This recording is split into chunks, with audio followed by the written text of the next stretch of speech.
봄에 벚꽃이 만발한 이제 계절이 된 것 같습니다. 분당에 중앙공원에 율동공원에 꼭 한번 이렇게 이 좋은 계절에 산책하시기를 원하고, 또 오늘 우리 샬롬샘 예배를 통해서 은총을 입고 꽃들이 많이 피는 그런 하루가 될 수 있도록, 또 예배가 될 수 있도록 기도하는 마음으로 찬양합니다.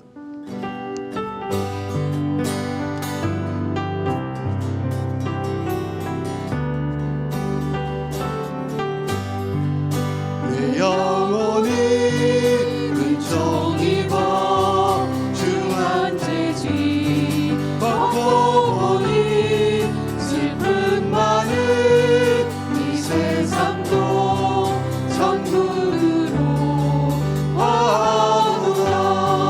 할렐루야 찬양하세.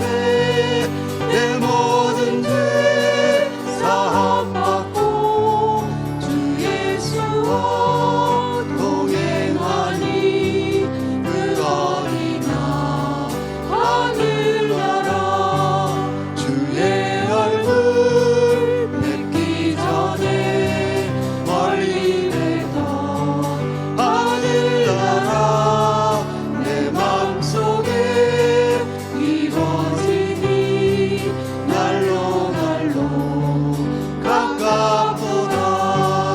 할렐루야 찬양하세.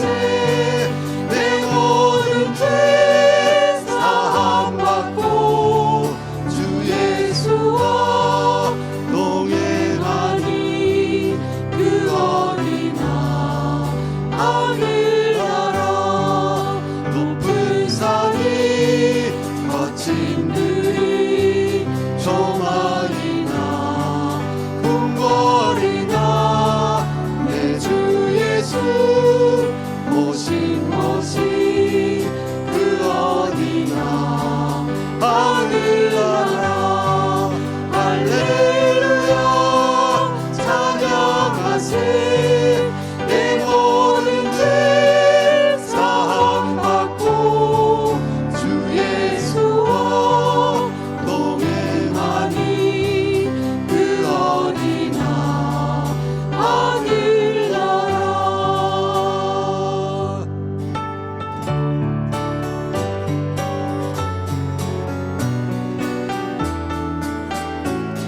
광무지가 같은 이 땅에 단무지가 장미꽃같이 피는 것을 볼 때에 구속함에 노래 부르며 거룩한 길 다니리. 거기 거룩한 그 길에 검은 구름 없으니 낮과 같이 맑고 맑은 거룩한 길 다니리. 하나님의 아름다움과 그 그의 영광을 오늘 영광 예배를 통하여 우리 찬양을 통하여 보게 하여 주옵소서. 모든 괴로움 잊어버리고 거룩한 길 다니리. 거기 거룩한 그 길에 검은 구름 없으니 낮과 같이 맑고 맑은 거룩한 길 다니니. 마른 땅에 샘물 터지고 하나님 우리의 마음에도 사막의 샘물이 터질 수 있도록 물이 도와주옵소서. 사막에 샘물 흐르듯이 우리의 마음에도 주님의 주신 말씀의 샘물이 흐를 수 있도록 도와주옵소서. 거룩한 길 다니리. 거기 거룩한 그 길에 검은 구름 없으니 낮과 같이 맑고 맑은 거룩한 길 다니리. 자, 오늘은 조용히 한번 침묵 기도를 들어봤으면 좋겠습니다. 우리가 모두가 눈을 감고 예배와 우리나라와 이 주변과 우리 주변에 돌아보지 못한 것들, 돌아보면서 잠잠히 하나님께 기도하며 나가기를 원합니다.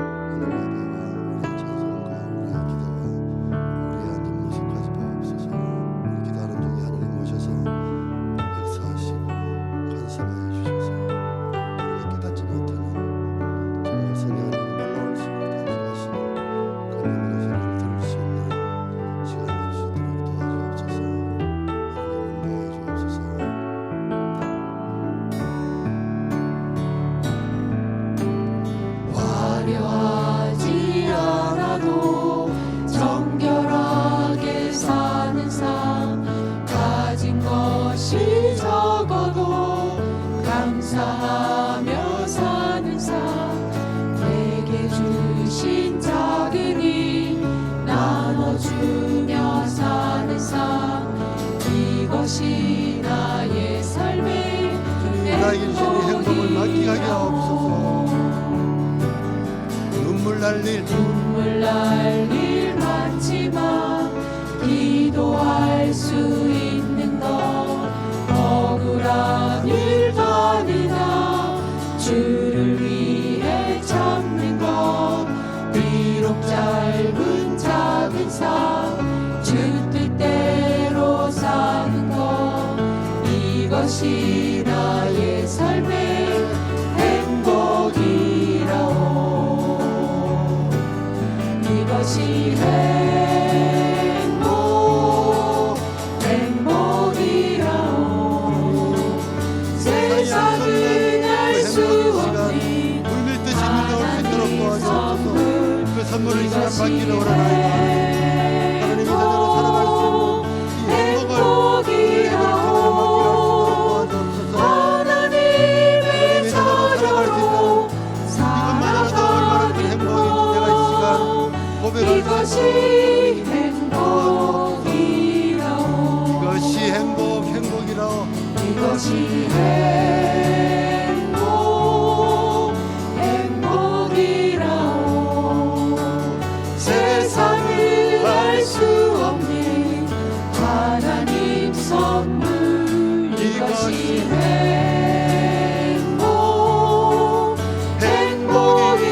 행복이라오.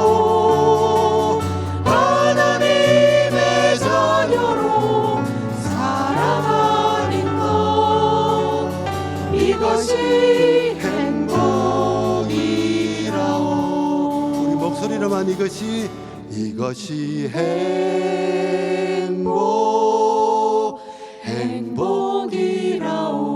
주님 감사합니다. 세상이 알 수 없는 하나님 선물, 이것이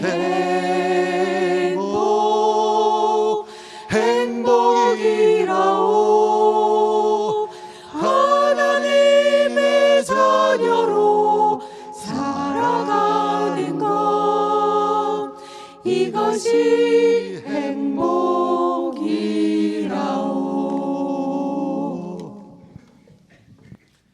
함께 기도하겠습니다. 하나님 아버지 감사합니다. 계절의 변화를 주시고 이 아름다운 봄날에 우리 하나님 만드신 창조물들을 눈으로 보고 느끼며 그 아름다움을 경험하게 하신 하나님께 감사드립니다. 하나님, 저희가 단지 이 자연의 아름다움만 보는 것이 아니라 그 만물을 창조하시고 오늘도 두 손 가운데 붙드시고 역사하시는 우리 하나님 아버지의 손길을 바라볼 수 있게 하신 것을 감사합니다. 우리는 자연의 아름다움 속에서 하나님의 사랑을 느끼는 하나님의 백성임을 고백하오니 하나님, 우리를 능력의 손에 붙들어 주시옵소서. 하나님, 우리의 시절이 점점 흘러가고 우리가 인생에서 잃어버리는 것이 많은 시절을 보내고 있습니다.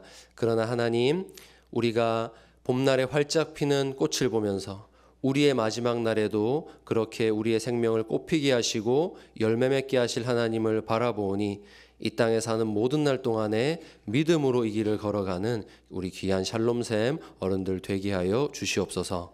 이 시간에도 저희가 하나님의 약속의 말씀을 바라봅니다. 우리 하나님께서 자녀들의 삶을 어떻게 친밀하게 돌보시고 은혜 베푸시는지를 함께 나눌 때에 우리 사랑하는 모든 샬롬샘 성도들의 마음 가운데에 하나님의 위로가 임하는 시간 되게 하여 주시옵소서. 감사드리며 우리 주 예수님의 이름으로 기도합니다. 아멘.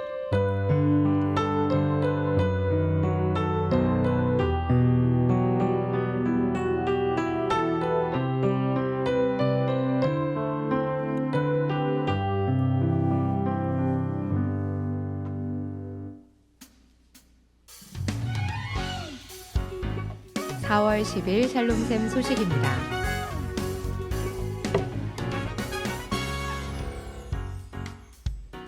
(4월 24일) 목요일에 있을 샬롬샘 소풍에 계속해서 신청해 주시기 바랍니다.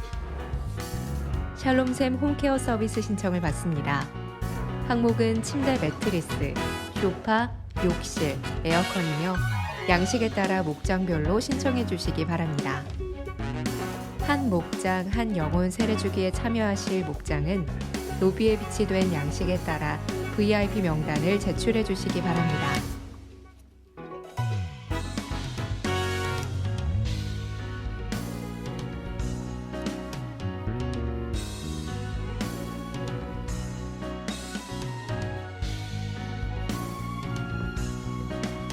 지금까지 샬롬샘 소식이었습니다.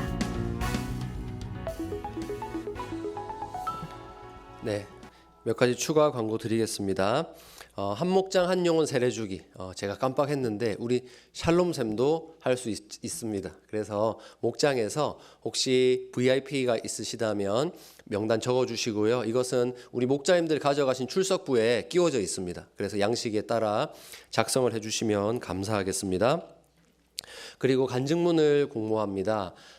이제 다가오는 어버이 주일에 우리 교회의 어른이 우리 샬롬샘 분들이시잖아요. 그래서 우리가 자녀들이 어버이날 되면은 부모님 찾아뵙고 그렇게 가족 간의 정을 나누듯이 우리 교회에서는 샬롬샘이 그 주일에 한번 메시지를 자녀들에게 메시지를 전하면 좋겠다 싶어서 간증문을 공모하고 있습니다.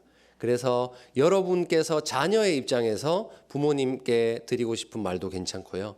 여러분들께서 자녀에게 부모님으로서 자녀에게 해주고 싶은 말씀도 괜찮고요. 그래서 이런 간증문을 한번 작성해 보면 좋겠습니다. 부탁을 드립니다. 그리고 오늘은 우리 샘물 호스피스 후원의 날입니다. 맛있는 김밥이랑 이번에는 도넛도 준비했습니다. 그래서 우리 스태프분들이 어떻게 하면 더 맛있는 거 드릴까 고민하면서 저는 안 먹어봤는데 파맛 도넛이래요. 굉장히 맛있다고 합니다. 그래서 목장별로 가져가시면 되겠습니다. 네, 그럼 우리 하나님 말씀 함께 보시도록 하겠습니다. 요한복음 14장 26절 말씀입니다. 우리 하나님 말씀 한 목소리로 읽겠습니다. 보혜사 곧 아버지께서 내 이름으로 보내실 성령 그가 너희에게 모든 것을 가르치고 내가 너희에게 말한 모든 것을 생각나게 하시리라. 아멘. 네, 시간 읽은 말씀으로 배움의 길이라는 제목으로 우리 하나님 말씀 나누도록 하겠습니다. 그런데 설교 제목이 굉장히 부담스러우실 수 있겠다 싶습니다. 이 나이에 무슨 또다시 배움의 길이냐 이러실 수 있는데요. 아직 우리의 삶이 저 천국에 가기까지 남아 있습니다. 아직 많은 길이 남아 있기 때문에 너무나 중요한 부분이라 생각을 하고요. 그리고 우리가 읽었지만 우리 성령 하나님께서 가르쳐 주시면 우리는 배울 수 있습니다. 그래서 전혀 걱정하지 마시고 이 배움의 길로 한번 들어가 보도록 하겠습니다. 오늘 나눌 말씀은요. 7가지 우리 신앙의 길을 걸어갈 때 꼭 기억해야 될 7가지 가르침이 되겠습니다. 그 가르침 무엇이 나오는지 한번 보겠습니다.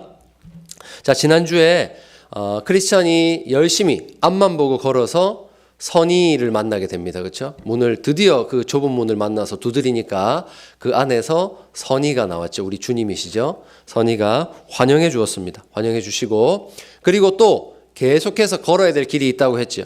우리가 십자가의 복음을 들었다고 해서 단번에 깨닫는 게 아니잖아요. 그래서 계속해서 걸어야 될 길이 있기 때문에 이 선인은 앞으로 나아가야 될 코스가 어딘지를 알려줍니다. 쭉 걸어가다 보면 해석자의 집이 나옵니다. 해석자의 집에 가서 꼭 가르침을 받으세요. 이렇게 가르쳐주게 되어서 크리스천이 해석자의 집을 찾아가게 됩니다. 찾아가서 어르신, 지난번에 선이라는 분이 이곳에 찾아가서 어르신에게 가르침을 받으라고 했습니다. 무엇을 제가 가르침 받아야 되는지 알려주십시오. 이렇게 했습니다. 앞으로 여행하는 이 길에 있어서 도움이 되는 그 가르침을 좀 꼭 달라고 부탁을 했습니다. 그러자 이 집의 주인 해석자가 나와서 머슴에게 등불을 밝히게 하고 앞장서서 크리스천을 데리고 이제 가기 시작합니다. 이제 집안 곳곳을 보여주면서 거기에서 이제 가르침이 나오게 되는 것이거든요. 처음으로 도착한 방의 문을 열어 젖히니까 초상화가 눈길을 사로잡았어요. 초상화. 아주 커다란 그림이 딱 걸려 있는데 이게 크리스천의 눈길을 확 사로잡았어요. 아시겠죠? 이 초상화에 어떤 의미가 있는 겁니다. 자, 초상화를 보니까 이렇게 표현이 되어 있어요. 책에는 두 눈은 하늘을 우러러 보고 있고 책 중의 책을 손에 쥐었으며 입술에는 진리의 법을 새겼고 온 세상을 짊어진 모습. 머리에는 황금 면류관을 쓴 채 마치 무사람들에게 무언가를 호소하는 듯 서 있는 한 남자의 모습을 보게 되었어요. 도무지 이 자료 화면을 제가 인터넷에 찾아봤는데 이런 그림이 없더라고요. 그래서 요즘 AI 시대거든요. AI에게 이 책에 나오는 내용을 그대로 넣고 만들어 달라고 했더니 요걸 만들어줬어요. 그럴듯하죠. 예. 예. 제가 머리로만 상상하던 거를 딱 이렇게 만들어주니까 좋더라고요. 자, 이것이 무슨 그림입니까? 크리스천이 묻자 해석자가 설명해 줍니다. 이것은 대단한 분의 조상일세. 아이들을 잉태하고 온갖 고초를 무릅쓰고 낳으시며 세상에 태어난 아기들을 손수 돌보시는 어른이시지. 사람들을 간곡하게 설득하고 세상을 등에 메고 머리에 면류관을 쓴 것도 보일 걸세.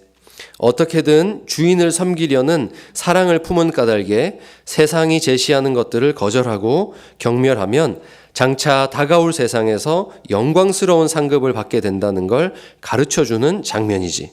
가장 먼저 이 그림을 보여주는 건 이분이야말로 자네가 가려는 곳을 다스리는 주인께서 임명하신 유일한 안내자이기 때문일세. 이렇게 말을 합니다. 그러니까 너무너무 중요한 사람의 사진을 딱 보여주는 거예요. 의미가 있죠. 여기 써져 있는 말들이 다 의미가 있는 것이에요. 주인은 크리스천에게 이 그림을 잘 기억해라. 이 그림에 나온 사람의 모습을 잘 기억해라 말해요. 이 모습을 기억을 하면 앞으로 걸어가는 길에 있어서 무언가 분명히 보이게 되는 것이 있기 때문입니다. 바르게 걷기 위해서 이 크리스천은 이 안내자, 우리가 가려는 곳의 주인께서 인정하신 유일한 안내자의 모습을 기억해야 돼요. 여러분, 위조화폐들이 많잖아요. 범죄에 이용되는 위조화폐들. 그거 가려내는 최고의 훈련이 뭔지 혹시 아십니까? 최고의 훈련.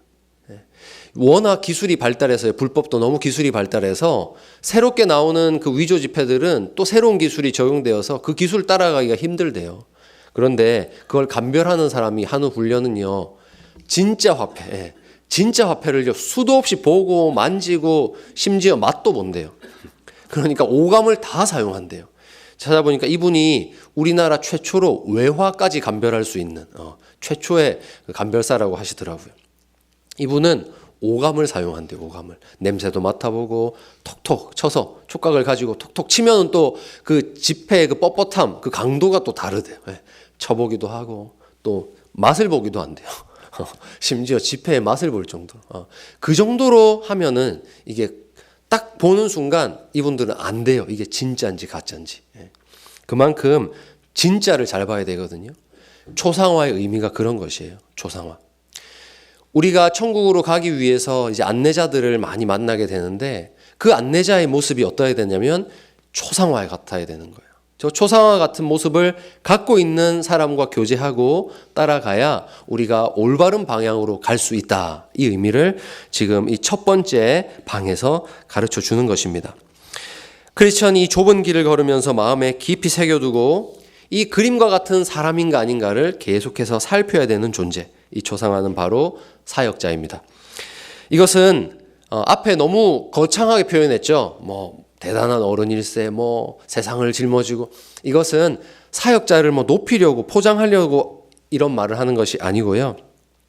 이 그림과 다른 일을 따라가면 안 된다는, 어떻게 보면 너무나 엄격하게 사역자가 어떻게 사역을 해야 되는지 가르쳐주는 부분이라고 할 수 있습니다. 그래서 이 초상화는 참된 목회자의 특징이라고 할 수 있어요. 참된 목회자의 특징. 그러니까 여러분들께서도 참된 목회자가 어떤 사람인가를 이 부분을 통해서 잘 기억을 하시고 여러분이 잘 보셔야 돼요. 그래서 막 우리를 잘못된 곳으로, 이상한 곳으로, 자기 자신의 만족을 채우는 곳으로 이끌어가는 사람은 경계를 하셔야 되는 거예요. 그러니까 우리가 참된 목회자의 특징이 무엇인가 잘 보아야 되겠습니다.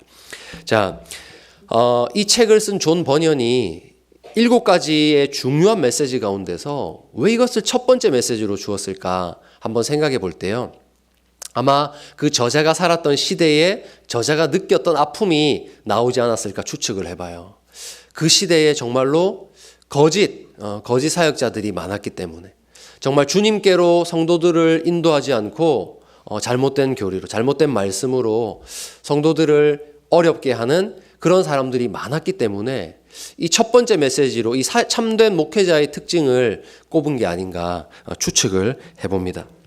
자, 그러므로 여러분, 크리스천은 거짓 교사에게 속아 넘어가지 않기 위해서 참된 목회자의 특징을 알아야 됩니다. 자, 그럼 특징을 한번 살펴보겠습니다. 첫째 특징, 주인께서 임명하신 유일한 안내자일세, 이렇게 했죠. 유일한 안내자. 사실 이 문구는 굉장히 강력한 표현이에요. 너무너무 강력하고 사역자들 입장에서는 너무 두려운 표현입니다. 주님께서 공인하셨다, 이런 뜻이거든요. 그럼 주님께서 공인하신 것을 어떻게 알 수 있는가? 이것은 설교에 대한 부분을 말하는 겁니다. 아이를 잉태하고 낳고 세상에 태어난 아기에 대한 얘기가 나왔죠. 이것은 거듭난 성도를 표현하는 부분이거든요. 거듭난 성도, 이 성도가 거듭나게 되고 젖을 먹고 자라게 되는 일을 누가 하느냐? 사역자가 설교를 통해서 그 일을 한다는 것입니다. 설교는 말씀으로 죄인을 거듭나게 합니다. 너무너무 놀랍죠.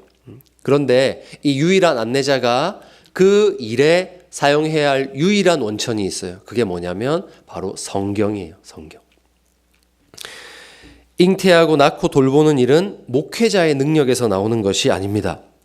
주인께서 임명하신 유일한 안내자라면 반드시 하나님의 말씀인 성경을 가지고 설교하기 때문에, 여러분, 참된 목회자의 특징, 이 사람이 정말 하나님께서 공인하신 유일한 안내자가 맞는가 보실 때는 그 사람이 하나님의 말씀을 설교하는가를 보셔야 돼요. 하나님의 말씀을 설교하는가. 이상하시죠, 여러분? 당연히 하나님 말씀으로 설교하는 거 아니야? 이러실 수 있는데, 여러분, 그렇지 않은 경우가 꽤 있습니다. 세상의 여러 가지 학문들, 이론들, 그런 이야기들 가지고 설교하는 경우가 많아요. 그래서 여러분, 참된 목회자는 특징 뭡니까? 첫째, 하나님의 말씀을 설교하는가를 보셔야 돼요. 그래서 그를 통해 선포되는 하나님의 말씀이, 사람이 아닙니다, 말씀이 죽은 영혼을 살리고 그 영혼을 새로 태어나게 하는 일을 하게 됩니다. 그래서 이 첫 번째 초상화의 특징을 통해서 존 버년은 자기의 권위로 가르치는 거짓 교사들을 경계하십시오, 이 메시지를 주는 거예요. 자기 메시지로 말하는 사람을 조심하세요, 이렇게 하는 거예요. 이 신앙의 여정을 걷는 데 있어서. 여러분, 그러니 성경과 그 성경을 바르게 가르치는 목회자를 따르십시오, 이 메시지를 주는 것입니다. 목회자는 주께로부터 진리를 외치도록 소명을 받은 사람입니다. 그러므로 꼭 그 사람은 진리를 선포해야 됩니다. 자, 두 번째, 참된 목회자는 어떤 사람인가? 하늘을 바라보는 사람입니다. 하늘을 바라보는 사람. 이것은 이 땅의 것을 바라보지 않고 영원한 것을 소망한다라는 뜻입니다. 참된 목회자는, 또 성도는 어떠해야 됩니까? 하늘을 바라보는 사람이어야 된다는 거예요. 이 땅의 것에 취해서 이 땅의 것을 얻으려고 아등바등 하지 않는다는 겁니다. 늘 세상의 헛된 것에 마음 두지 않고 하늘을 바라봅니다. 그래서 바울은 디모데에게 이렇게 교훈했습니다. 우리 하나님 말씀 함께 읽어보겠습니다. 시작. 오직 너 하나님의 사람아, 이것들을 피하고 의와 경건과 믿음과 사랑과 인내와 온유를 따르며 믿음의 선한 싸움을 싸우라. 영생을 취하라. 이를 위하여 내가 부르심을 받았고 많은 증인 앞에서 선한 증언을 하였도다. 아멘. 영생을 취하라. 하늘을 바라보라고 지금 사도 바울이 아들과 같은 목회자인 디모데를 교훈하는 겁니다. 디모데에게 오직 너 하나님의 사람아, 이것들을 피하고라고 했죠. 읽진 않았는데 앞에 분명히 내용이 있거든요. 뭘까요? 그게 바로 이 땅의 것이에요. 돈을 사랑하는 거, 이 세상을 쫓아가는 거, 이것들을 피하고 너는 영생을 취해야 된다. 하늘을 바라보는 목회자가 되어야 된다. 바울이 그의 아들과 같은 디모데에게 교훈한 말씀입니다. 여러분, 참된 목회자의 특징이 이것이라면 거짓 목회자는 특징이 뭘까요? 이 세상의 것을 탐하는 사람입니다. 이 세상의 것을 탐하는 사람, 물질적 이득과 명예를 추구하는 사람, 그 사람은 거짓 목회자입니다. 자, 다음입니다. 세 번째, 이 참된 목회자의 특징 세 번째는 책들 가운데 최고의 책을 손에 들고 있다, 이겁니다. 그 사람의 손에 무엇이 들려 있는가를 보셔야 됩니다.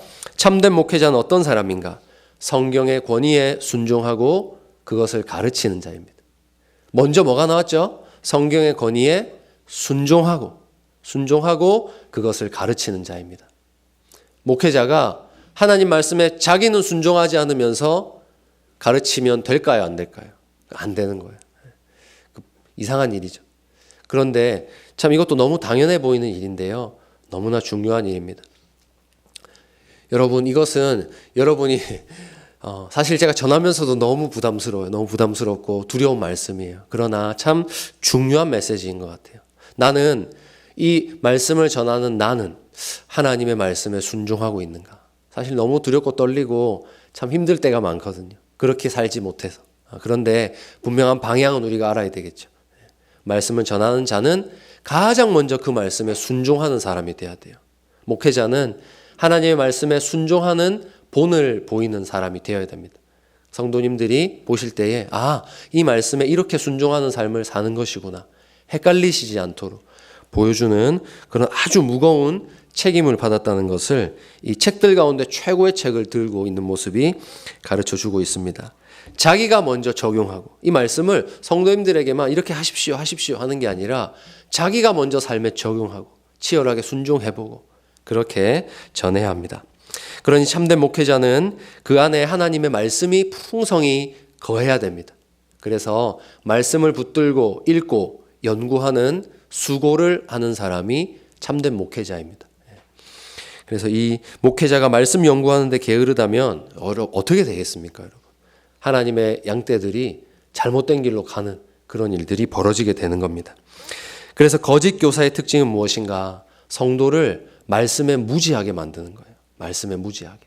거짓 평안을 이야기하고 하나님의 말씀을 안 가르치고 그냥 거짓 위로만 선포하고 그렇게 해서 사람들의 마음을 적절히 그냥 달래어서 정말로 회개해야 될 때 회개하지 못하고 하나님의 은혜를 의지해야 될 때 세상적인 수단을 찾아 떠나게 만드는 이런 거짓 목회자들은 성도들을 어두운 곳으로 인도하게 됩니다. 자기 이득을 취하는 도구로 착취합니다. 그러니까 여러분, 참된 목회자는 가장 먼저 열심히 순종하기를 힘쓰고 하나님의 말씀 복음을 전파한다는 것을 기억하시기를 바라요. 바울은 말했습니다. 우리 이 말씀도 한번 같이 읽어보겠습니다. 시작. 누가 철학과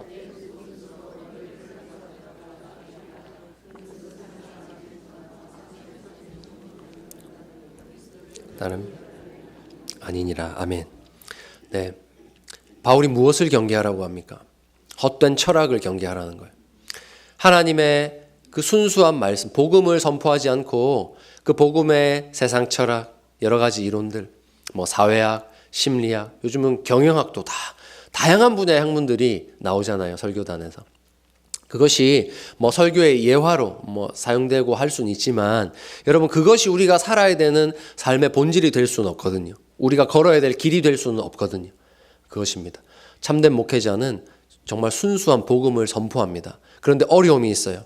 그런 순수한 복음을 선포하면 성도님들 입장에서는 뭔가 세상에서는 뒤처지는 것 같은, 뭔가 공부가 안 되는 것 같은 그런 기분이 들 수 있거든요.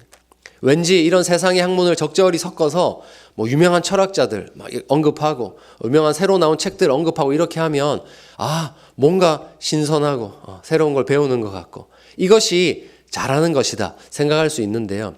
적절히 그걸 사용하는 것은 물론 좋겠습니다. 하지만 흔들리지 말아야 될 게 있어요. 설교단에서 선포돼야 될 것은 복음이에요. 그 복음이 때로는 무식해 보일 수 있어요. 저거 내가 어릴 때부터 들었던 건데, 주일학교 때부터 들었던 건데. 여러분, 그렇지 않습니다. 그 복음이, 아주 무식해 보이는 그 복음이, 투박해 보이는 그 복음이 영혼을 깨우는 힘이 있는 것이거든요. 예. 그러니까 여러분, 마음이 흔들리시면 안 돼요. 왜 우리 목사님 20년에 전했던 그 말씀 비슷하게 또 똑같이 이렇게 전하냐? 그럴 수밖에 없는 것이에요. 예. 하나님의 말씀은 그렇게 투박하지만 능력이 있는 것이에요. 그러면서 여러분 결코 복음을 유행에 뒤처진 것처럼 여기지 마시기를 바라요. 여러분 평생 읽어오신 그 성경 말씀 절대로 시대에 뒤떨어지는 것이 아닙니다. 시대를 뛰어넘어서 우리를 저 천국으로 인도하는 유일한 하나님의 말씀입니다. 그러니 여러분 알아채실 수 있어야 됩니다. 바울이 에베소를 떠날 때 그 교회 장로들과 작별했던 장면, 유명한 장면 아시죠? 이 부분 한 번 더 말씀 읽어보겠습니다. 시작. 지금 내가 여러분을 주와 및 그 은혜의 말씀에 부탁하노니 그 말씀이 여러분을 능히 든든히 세우사 거룩하게 하심을 입은 모든 자 가운데 기업이 있게 하시리라. 아멘. 이 사역자가 떠나면서 바울이라는 이 든든한 버팀목이 되어주는 사람이 떠나면서 장로들에게 부탁한 것이 이것이에요. 뭘 부탁합니까? 장로님들, 여러분들을, 에베소 교회 성도들을 하나님의 은혜의 말씀에 내가 부탁합니다. 여러분, 투박해 보이는 말씀, 오래 읽어온 그 손때 묻은 하나님의 말씀, 그 말씀이 우리를 붙드는 겁니다. 세상의 학문이 아닙니다. 그러니까 여러분 꼭 이 책들 가운데 최고의 책을 우리가 들고 있다는 것을 기억하시기를 바랍니다. 자, 넷째 특징을 보겠습니다. 네 번째 특징 무엇이냐? 입술에 진리의 법을 새겼다입니다. 진리의 법을 새겼다. 입술에. 참된 목회자는 진리를 말하는 사람이라는 겁니다. 진리를 말하는 사람. 여러분, 우리가 진리를 몰라서 말 못하는 게 아닙니다.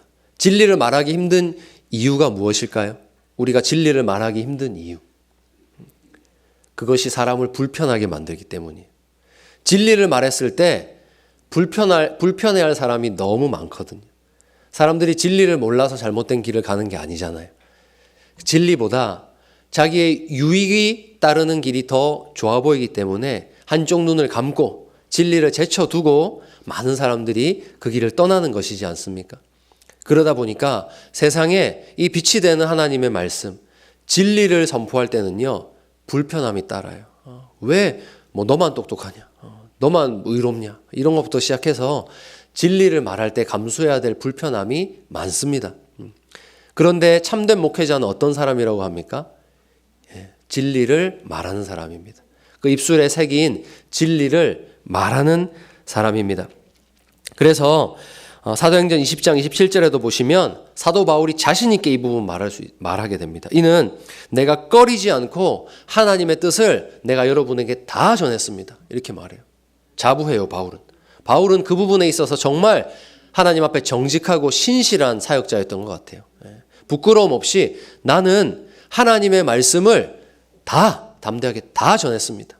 이 말이 뭐냐면 가리지 않고 내가 이 말씀은 전하고 이 말씀은 전하면 성도님들이 마음 불편하겠지? 그렇게 안 하고 성도님들이 듣고 순종해야 될 말씀이 있다면 가감없이 불편해하더라도 아파하더라도 자기가 욕을 먹더라도 하나님의 말씀 그대로를 전했다라는 겁니다.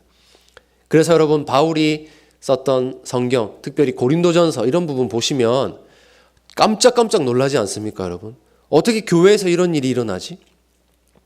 너무나 잘못된 악한 문화들을 그대로 가지고 교회 안에 있던 사람들이 있거든요. 그런데 바울이 어떻게 합니까? 그거를 조목조목 잘못했다고 해요. 이거 하나님 말씀해 보면 그렇지 않다고요. 하나님 그거 원하시지 않는다고요. 그 말씀을 받았을 때 고린도 교회 성도들이 얼마나 부끄럽고 또 마음속에 화가 났을지도 모르겠어요. 바울 당신이 뭔데 하면서 사실 그 관계가 매끄럽진 않았을 것 같아요. 그런데 여러분, 참된 사역자는 어떤 사람입니까? 그렇다 할지라도 듣고 순종해야 될 말씀이 있다면 정확하게 죄를 지적하고 회개할 수 있도록 가르쳐 주는 사람입니다.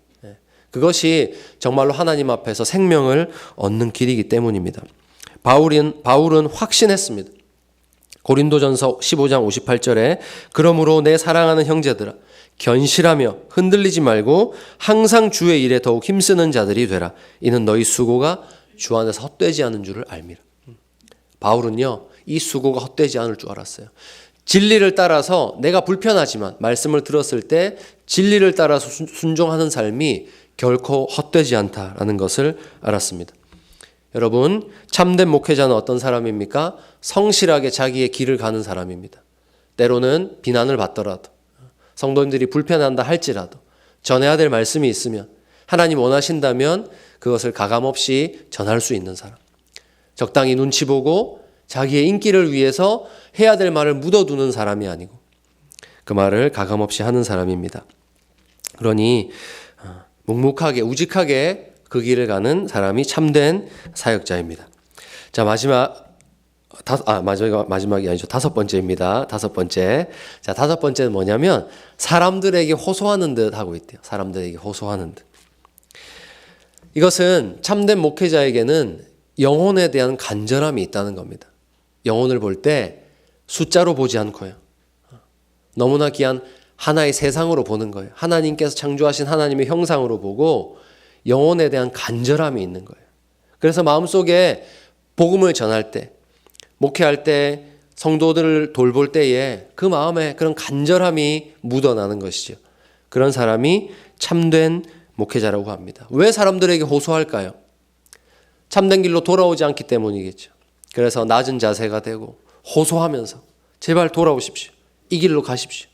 세상을 향해 호소하는 자세를 가진 영혼에 대한 간절함을 가진 사람이 바로 이 목회자입니다.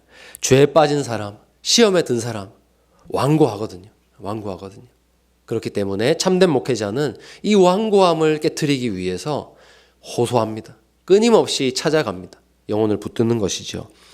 그리고 사명에 불타는 사람이기 때문에 영혼을 허투루 보지 않습니다. 이 영혼이 무엇 때문에 아파하고 있는지, 낙심하고 있는지, 죄 때문에 완고해져 있다면 그것이 얼마나 아픈 일인지를 같이 가슴 아파하면서 그 영혼을 돌보는 사람이 바로 참된 목회자입니다.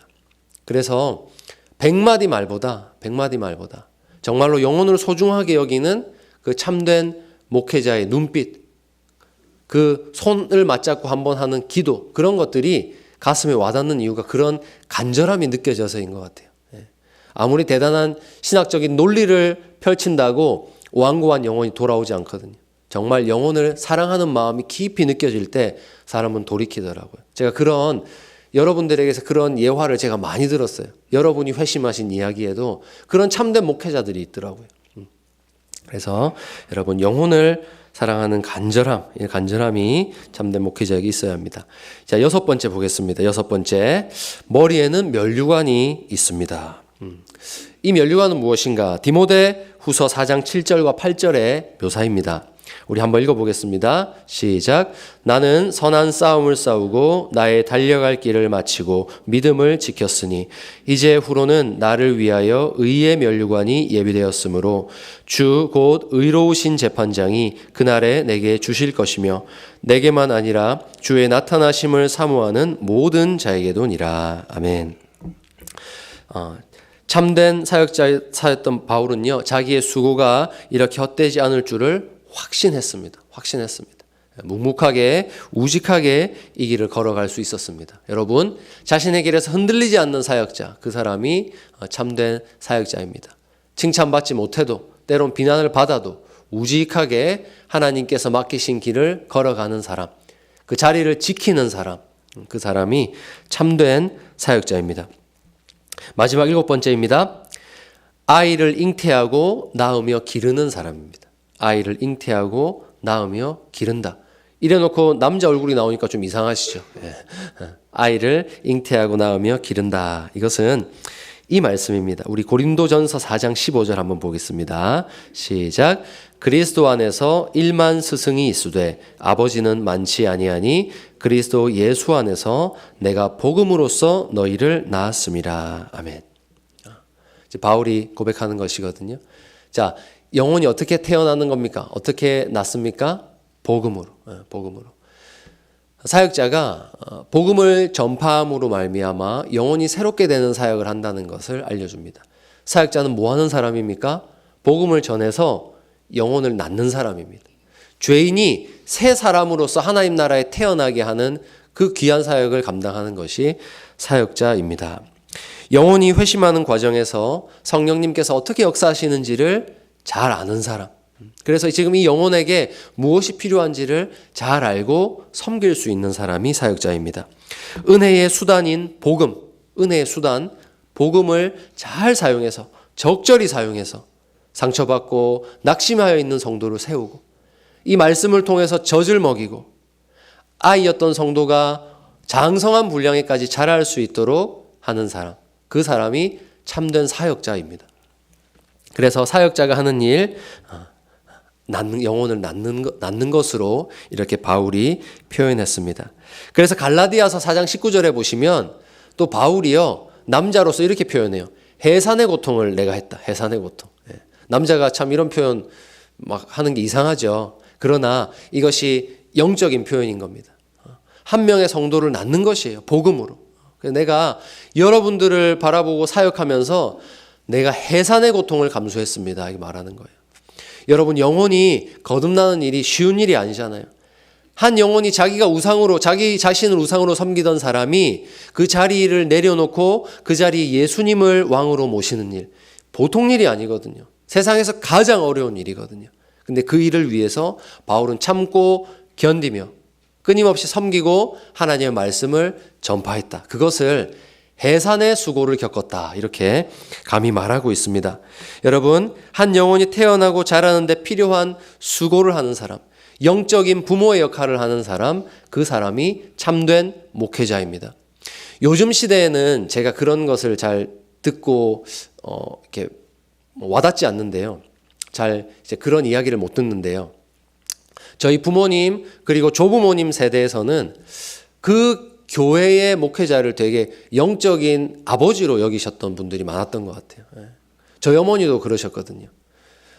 저희 어머니보다 어리신 담임 목사님이 오셨는데도 늘 말씀하시는 걸 들어보면 그분을 영적인 아버지로 생각을 하시더라고요. 그래서 그 말씀, 교훈하는 것들 아주 깊이 새기시고 뭐 처음 나는 거 좋은 거 있으면 드리더라고요. 왜 그런가 저는 이해를 못했는데 정말 그 마음속에 정말로 영혼을 돌보고 낳게 하는 그런 일을 하는 영적인 아버지로 목회자를 생각했던 것 같아요. 아마 여러분 시대에 여러분께서 어린 시절에 보셨던 목회자들을 아마 다 그렇게 생각하시지 않았을까 싶어요. 그렇죠? 근데 참 요즘은 그런 의식을 찾아보기 힘든 것 같습니다. 힘든 것 같아요. 목회자들의 잘못이 크겠지요. 목회자들이 그런 정말 중요한 자리에서 중요하게 해야 되는 일들을 소홀히 하는 경우가 많으니까, 그런 아픔이 반복되다 보니까 점점 그런 의식이 희미해져 가는 것 같은데요. 이 시대에도 분명히 근데 그런 의식이 있었던 것 같아요. 정말로 목회자는, 참된 목회자는 영혼을 낳고 기르는 사람이다. 그러니까 바라기는 앞으로 또 우리의 시대에 이런 건강한 목회자상이 회복되면 좋겠습니다. 그것이 성도와 또 목회자 서로에게 너무나 귀한 일이고 교회를 세우는 일이라고 믿습니다. 그래서 바울은 그 자녀들의 마음속에 그리스도의 형상을 이루기까지 해산하는 수고를 한다, 이렇게 말했습니다. 여러분, 참된 목회자는 영혼이 거듭나고 자라는 일에 수고를 아끼지 않습니다. 또 젖을 주는 유모와 같이 성도들에게 필요한 말씀 공급하는 데에 소홀하지 않습니다. 결국 한 영혼이 회심하고 성장하는 모든 일에 수고를 아끼지 않는 사람, 그 사람이 참된 목회자입니다. 자, 그러니 결국 초상화, 이제 다 특징을 다 살펴봤습니다. 이 초상화가 무엇을 말하고 있습니까? 우리가 천국에 이르기까지 우리를 돕는 사람이 어떤 일을 하는 사람인가, 어떤 특징을 가진 사람인가를 보게 하는 것이죠. 우리가 함께 천국 가는 데 있어서요. 여러분을 돕는 사람은 이런 특징이 있는 사람이어야 됩니다. 여러분을 섬기는 사람은 이런 특징을 갖춘 사람이 되어야 됩니다. 감시의 눈으로 바라보시고 이건 탈락 이렇게 하시라는 게 아니고요. 부족함이 보이면 기도해 주세요. 어떻게 참으로 너무 두려운 말씀이거든요. 어떻게 이런 사역자가 되겠어요. 사람의 능력으로 할 수 없고요. 오랜 시간이 걸릴 것 같습니다. 그러나 한 명의 목회자가 이렇게 성장하고 세워지기까지는요. 이 부족함들을 위해서 기도해 주시는 성도님들이 필요한 것 같아요. 제가 전에 있던 교회에서 섬겼던 담임 목사님께 이런 말씀 들은 기억이 나요. 교회가 사역자를 키운다고요. 분명히 영적인 부모 역할을 하는 건 사역자인데요. 하늘에서 뚝 떨어지는 게 아니겠죠. 그런 어린 사역자가 이런 역할을 감당할 수 있도록 키워내는 역할을 또 누가 합니까? 성도님들이 하는 것이거든요. 교회가 한 명의 훌륭한 사역자를 키워내는 겁니다. 그래서 우리 샘물도 그런 사역자들을 많이 키워내는 그런 넉넉한 교회가 되면 좋겠습니다. 그래서 사역자의 부족함이 보일 때는 기도를 부탁드립니다. 네. 자, 그리고 이제 첫 번째 방이 끝났어요. 총 7가지 메시지거든요. 첫 번째 방이 끝났고 이제 해석자가 크리스천의 손을 잡고 응접실로 데려갑니다. 응접실로 데려가는데 이 손님을 맞이하는 방이 어떠냐면 구석구석 먼지가 쌓여 있어요. 여러분 잘 보이시나 모르겠는데 우리 어머니들 보시면 속이 터지는 장면입니다. 지금 이거 막 먼지가 원래 빨간 의자인데 허옇게 변해 있어요. 우리 어머니들 보시면 정말 속 터지는 장면입니다. 자, 그런데 방 안을 휙 둘러본 해석자는 일꾼을 불러서 청소를 시킵니다. 머슴이 와서 비지를 시작하는데 여러분 이렇게 먼지가 소복히 쌓인 곳에 비지를 열심히 하면 어떻게 될까요? 먼지가 확 다시 일어나겠죠. 이렇게 청소를 하면 됩니까? 안 됩니까? 우리 어머니들. 예. 어머니에게 혼나는 먼지 청소 방법이죠. 예. 저도 이렇게 청소하다가 아내에게 혼나고 그러는데 절대 쌓인 먼지는 그냥 확 털면 안 되더라고요. 뭐가 필요합니까? 물이 필요하죠. 물 청소. 막 먼지가 일어나서 숨도 못 쉴 정도가 되니까 해석자가 다시 한 소녀를 부릅니다. 소녀를 불러서 물을 뿌려라. 소녀가 와서 물을 다 뿌리고 비제를 하니까 깔끔하게 청소가 되었습니다. 이게 또 우리에게 하나의 메시지를 주고 있어요. 이 응접실은 무엇을 말하는가? 한 번도 복음으로 청소되지 않은 우리의 마음을 말하는 거예요. 복음으로 청소되지 않은 사람의 마음은 이와 같습니다. 인간을 더럽히는 이 원죄, 이 죄와 타락이 이 응접실과 같은 모습입니다. 여러분, 아담이 죄를 지은 이후로 사람의 마음은 한 번도 깨끗해진 적이 없어요. 한 번도요. 그 누구라 할지라도 깨끗해진 적이 없습니다. 하나님이 하늘에서 보시고 근심할 정도였어요. 근심할 정도. 그 정도로 이 응접실은 더러웠습니다. 그리고 죄인은 스스로 자기가 죄인임을 알지를 못합니다. 더러운지를 몰라요. 그런데 빗질을 확 하니까요. 먼지가 피어오르죠. 그때 뭘 알게 됩니까? 더러웠구나. 더러웠구나를 알게 돼요. 내가 죄인이구나를 알게 됩니다. 그러므로 여기서 첫 번째로 빗질을 하는 사람 누구냐? 바로 율법입니다. 율법. 여러분, 이 첫 번째 빗질은요. 율법이 우리 마음에 어떤 역할을 하는가 가르쳐 줍니다. 율법은 우리가 얼마나 죄인인가를 가르쳐 줍니다. 그런데 문제는 율법으로는 죄를 알기만 할 뿐 처리할 수 있을까요? 없을까요? 처리할 수 없어요. 소녀가 오기 전엔 처리가 안 됐죠. 빗질을 하면 먼지가 날리고 그 먼지는 시간이 지나면 또 가라앉아요. 율법은 우리의 죄를 처리할 수는 없습니다. 그래서 로마서 7장 7절은 이렇게 말씀합니다. 한번 읽어보겠습니다. 시작.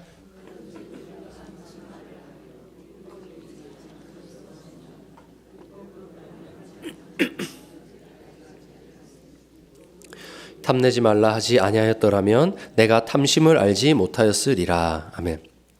이렇듯 율법은 죄인의 심령을 딱 쳐서 죄가 무엇인지를 깨닫게 하는 거예요. 이전에는 죄가 뭔지 모르고 행했어요. 아무렇지 않게 살았어요. 그런데 하나님의 말씀, 율법이 딱 들어오니까요. 죄를 지적하는 거예요. 이건 죄야. 내가 알지도 못하고 행동했던 그것이 죄라는 것을 가르쳐 줍니다. 그러면 어떻게 돼요? 아파하는 거예요. 아파하고 이 일을 어찌할꼬. 그런데 처리할 방법이 없어서 처음에 출발했던 크리스천의 모습처럼 도대체 어떻게 해야 된단 말인가? 사람으로 하여금 근심하게 하는 것. 그것이 바로 율법입니다. 그러므로 율법은 죄를 샅샅이 드러내어서 하나님이 무엇을 미워하시는지 가르쳐 줍니다. 하지만 그 죄를 완전히 굴복시킬 힘은 전혀 없는 것이 율법입니다. 그럼 이때 청소가 되도록 물을 뿌렸죠. 뿌린 사람은 누구일까요? 바로 복음이에요. 이 소녀는 복음을 가리키는 것입니다. 복음의 이 능력이 우리 마음속에 들어와서 역사할 때 우리는 깨끗해진다는 것을 보여줘요. 다른 어떤 것으로도 할 수 없습니다. 복음이 들어와야 우리의 심령은 깨끗해지는 것입니다. 여러분, 그렇다면 율법은 필요 없는 것인가? 그렇지 않습니다. 율법은 그리스도 앞으로 우리를 인도하는 선생입니다. 우리는 먼저 율법으로 자신이 죄인이라는 것을 깨닫고 아파해야 예수님 앞으로 나아가는 존재입니다. 내 인생에 답이 없다는 것을 알아야 답이 되시는 예수님을 찾아가는 존재입니다. 그러니 여러분, 성경을 펼치실 때 복음이 좋은 것이지, 복음이 능력이지 해서 뭐 구약 읽으시다가 레위기 나오고 민수기 나온다고 막 넘어가지 마시고 율법이 나오는 부분을 잘 읽어보세요. 율법이 나오는 부분을 잘 읽어보시면 아파요. 내가 죄인이구나 깨닫게 돼요. 하지만 우리에겐 복음이 있잖아요. 하나님, 제가 제 능력으로는 살 수 없는데 하나님, 저를 하나님 자녀 삼아주셔서 감사합니다. 감사가 나오는 것이에요. 우리는 절대로 율법을 등한시 여겨서는 안 돼요. 율법은 우리의 영혼을 깨워서 하나님이 미워하시는 길이 무엇인지를 가르쳐 줍니다. 그래서 여러분, 레위기 말씀, 신명기 말씀 참 구약 읽다가 힘들잖아요. 창세기 출애굽기는 참 재밌는데 레위기 신명기 나오는 순간 힘들지만 그럼에도 읽으셔야 됩니다. 읽으셔야 우리가 바르게 우리의 길을 분별할 수가 있습니다. 자, 그러므로 여러분, 이 응접실의 메시지를 잘 기억하시고 복음의 능력을 체험하시길 바랍니다. 이제 마지막 세 번째입니다. 세 번째 방입니다. 자, 세 번째 방으로, 작은 방으로 갔더니 의자 2개가 있고 형제처럼 보이는 아이 2이 앉아 있었습니다. 그런데 형처럼 보이는 아이는 이름이 정욕이래요. 정욕이고 다소 작아 보이는 꼬마는 인내라고 합니다. 이 형제가 앉아 있었대요. 정욕은 뭔가 못마땅한 기색이 얼굴에 가득했어요. 이것도 AI에게 제가 쳤어요. 의자가 2개 있고 방이 있는데 한 명은 이렇고 한 명은 이렇다 하니까 딱 이렇게 만들어주더라고요. 얼마나 감사한지 몰라요. 네. 자, 그런데 크리스찬이 물어봐요. 정욕이란 아이는 왜 저렇게 심통이 난 거죠? 해석자가 대답합니다. 2 아이의 보호자가 더할 나위 없이 멋진 선물을 줄 테니 내년 봄까지 기다리라고 했다네. 정욕은 당장 받고 싶어서 안달이 났지만 인내는 얼마든지 기다려볼 심산이지 하는 거예요. 보호자가 내년 봄에 줄게, 가장 귀한 거 줄게 했더니 정욕은 당장 안 준다고 그냥 불편하고 막 힘들고 이런데 인내는 기다려야지 하니까 마음이 편안해요. 그렇죠? 표정에 드러납니다. 자, 그런데 웬 남자가 보물이 담긴 자루를 들고 오더니 정욕 앞에 탁 쏟아 놓는 거예요. 그러니까 정욕이 그 자리에서 일어나가지고 그 보물을 다 쓸어 담기 시작해요. 좋다고 하면서 그 보물을 끌어안고 옆에 있는 인내를 보면서 낄낄거리고 조롱해요. 이거 왜 지금 보물 안 줍냐고, 지금 왜 너 뭐 하냐고 하면서 가만히 앉아서 기다리는 인내를 낄낄거리면서 조롱해요. 그런데 한가득 안고 있던 보물이 잠시 시간이 지나니까 금세 사가버려서 농마처럼, 쓰레기처럼 되어버리더라는 거예요. 여러분, 이것은 세속적인 사람과 경건한 사람을 비교하는 겁니다. 정욕은 세상에 사로잡혀서요, 바라는 일이 당장 지금 여기에서 일어나기를 바라는 존재예요. 그런데 크리스천은, 성도는 어떤 존재가 돼야 됩니까? 기다리는 사람. 그래서 성도는요, 성도의 본질은 기다리는 사람입니다. 여러분 마음속에 뭔가 기다리는 거 있으세요? 이 세상에서 다 이루시면 안 됩니다. 성도는 뭔가 기다리는 게 마음속에 남아있는 사람이어야 돼요. 이제 나 인생 이렇게 열심히 살았고 많은 것 얻었으니 여한이 없다. 내 인생 이제 오케이. 이렇게 마무리 지으시면 안 돼요. 아직 아니야. 아직 나 가장 소중한 거 받지 못했어 하는 기다림이 남아있으셔야 된다는 거예요. 여러분이 이 신앙의 길을 걸으실 때 점검하세요. 나는 기다리고 있는 사람인가? 우리 주님 주실 그 약속이 받는 날, 그것을 받는 날이 내 마음속에 기다림으로 남아 있어야 우리가 진정 크리스천이라고 할 수 있습니다. 이 정욕은요, 불안하기도 하고요, 탐욕이 너무 많아요. 이 세상에서 다 가지고 다 만족해 버려야 돼요. 하나님께 주신 이 만족할 수 있는 공간을요, 이 세상의 것으로 다 채워버려요. 그러니까 하나님의 약속을 기다릴 줄 몰라요. 기다리는 존재로 살지 못합니다. 그래서 우리는 인내의 특징을 배워야 됩니다. 인내의 특징, 어떻게 하면 눈앞에 있는 보물에 휘둘리지 않을 수 있는가? 첫째, 만족할 줄 알아야 됩니다. 하나님 주신 것에 자족할 줄 알아야 됩니다. 하나님이 내 인생에 주신 것들 헤아려 보십시오. 감사의 제목들을 헤아려 보시고 내가 하나님께 감사하고 만족할 때요, 우린 눈앞에 보물에 휘둘리지 않아요. 썩어 없어질 것들에 우리의 마음이 현혹되지 않아요. 그럴 때 있죠. 하나님 말씀을 잘 붙잡고 살다가 너무너무 소중한 것들이 눈앞에 딱 보여요. 그래서 이거 하나님 말씀 생각하면 찜찜하지만 일단 하나님 잡고 볼게요 하고 선뜻 잡았다가 후회해 보신 경험 많으시죠. 내가 이걸 왜 잡았을까? 이 조그만 이득을 얻으려고 삶에서 내가 놓친 게 훨씬 더 크다는 것을 알고 후회할 때가 있으셨지요. 그러나 여러분, 우리가 매일매일 하나님 주신 것에 만족하는 삶을 살면 이 땅에 썩어 없어질 것, 그것에 집착하지 않습니다. 내 자리를 지킬 수 있어요. 꿋꿋이 의자에 앉아서 내년 봄까지 기다릴 수 있는 것입니다. 자, 둘째 무엇인가? 믿음입니다. 믿음. 보호자가 약속했죠. 내년 봄에 주겠다. 내년 봄에 주겠다. 정욕은 그것을 믿지 않아요. 그런데 인내는 믿는 것이에요. 여러분, 인내는 하나님의 약속을 기다리는 것입니다. 언제 주님 다시 오실지, 언제 내 손에 쥐어주실지 보이지 않지만 성도는 어떤 사람입니까? 끝까지 기다리는 사람입니다. 인내하는 사람입니다. 그래서 천국 백성은 이 세상의 일시적인 것보다 영원한 것을 얻기 위해서 기다릴 수 있는 사람입니다. 마지막 셋째, 섬김입니다. 섬김. 하나님 백성은요, 이 세상에서 내가 가지고 있는 것이 전부 다 내 것이 아님을 아는 사람이에요. 여러분, 하나님이 나에게 주신 것은요, 온전히 1인분 너의 것으로 주신 것이 아니에요. 내게 주신 것을 잘 분별해서 섬김으로 흘려보내야 될 영역이 분명히 있는 것이에요. 정욕은요, 다 자기 거래요. 다 끌어안고 자기 거예요. 그런데 인내라는 존재는요, 나에게 이것이 필요한 것을 알지만 그럼에도 하나님이 이것을 흘려보내기 원하시는 곳이 있다는 걸 알고 흘려보낼 줄 아는 사람이에요. 그 삶 가운데서요, 그렇게 실천하는 삶 가운데서 이 세상 것에 집착하지 않는 마음이 형성되는 것 같아요. 하나님이 훈련시키시는 것이죠. 지금 내가 가지고 있는 거 나를 위해 쓰면 얼마든지 내가 더 부유할 수 있고 편안할 수 있지만 그게 아님을 알고 하나님, 너무너무 지금 내 마음엔 아깝지만 흘려보냅니다. 그 흘려보내고 연습을 하고 훈련을 할 때 하나님께서 자연스럽게 내 마음을 변화시키시는데요, 이 세상 것에 집착하지 않도록 흘려보낸 것을 통해서 하나님 더 영광스럽고 놀라운 일을 하심을 알게 하세요. 그걸 경험해 본 사람이 자신의 것을 흘려보내게 됩니다. 그러므로 인내는 어떤 눈앞에 보석이 쏟아져도 마음의 고요함, 평정심을 다 유지하고 자리를 지킬 수 있는 겁니다. 여러분, 왜 혹하지 않겠습니까? 왜 세상 모든 사람들이 잘 되는 길, 이것만 잡으면 잘 된다, 다 잡고 달려가는데 나라고 잡지 않겠어요? 기다리는 게 있기 때문입니다.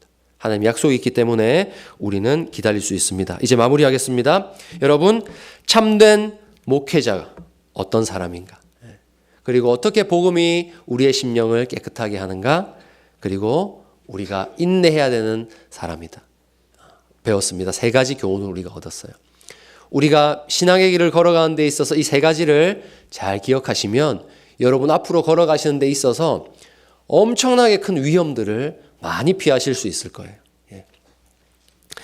이것만 붙잡아도 우리의 길은 안전합니다. 자, 이것들 배웠는데 이것들을 깨닫게 하시고 적용하게 하시고 잘 분별하게 하시는 분이 누구시냐? 바로 성령 하나님이세요. 성령 하나님이 우리에게 이것들을 가르쳐 주셔야 우리 할 수 있습니다. 그러므로 배움의 길, 그 길은 성령님의 도우심으로 우리가 걸어가는 것입니다. 여러분, 이 배움을 잘 마음속에 새기고 걸어가실 때 앞으로의 시험을 이깁니다. 배움은 절대 늦지 않았습니다. 여러분, 다음 주에 또 이제 4가지의 교훈을 더 살펴볼 텐데요. 이 교훈들을 잘 새기시고 시험을 이기시기를 바랍니다. 여러분 잘 배우시면요 보이기 시작해요. 똑같은 하늘을 봐도요 별자리, 천문학을 공부한 사람은 별자리가 보인다고 하더라고요. 별자리가 보이고 이게 어떤 계절에 어디에 별자리가 나온지를 다 꿰고 있어요. 그런데요 모르면 안 보이잖아요. 그런 것처럼 하나님의 말씀도 그래요. 우리가 성령님께 듣고 배워서 깨달으면요 내 인생의 신앙의 길에서 가지 말아야 될 길이 점점 더 명확하게 보이고 가야 될 길이 보이는 것 같습니다. 그러므로 오늘 전한 이 교훈을 통해서 여러분 신앙의 길이 더욱 안전하고 단단한 길로 걸어가는 여러분 되시기를 주님의 이름으로 축원합니다. 이 시간 말씀 생각하면서 함께 찬양하고 기도하겠습니다. 찬송가 453장 우리 함께 찬양하겠습니다.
시간 우리 말씀 생각하면서 기도하겠습니다. 하나님 가르쳐 주시기 원합니다. 하나님 제가 배우기를 원합니다. 하나님께서 오늘 말씀을 통해서 제 인생의 길을 걸어가는 데 있어서 꼭 배우고 분별해야 하는 것들 제 안에 계신 성령 하나님 가르쳐 주시고 보게 하여 주시옵소서. 그리고 무엇보다 우리 샘물교회에 우리가 오늘 함께 말씀 읽고 나누었던 참된 목회자들이 온전히 세워지는 우리 샘물교회 되어서 함께하는 모든 성도님들이 하나님 주시는 영의 양식을 잘 공급받고 자라갈 수 있도록 은혜를 주시옵소서. 이 시간 함께 기도하겠습니다.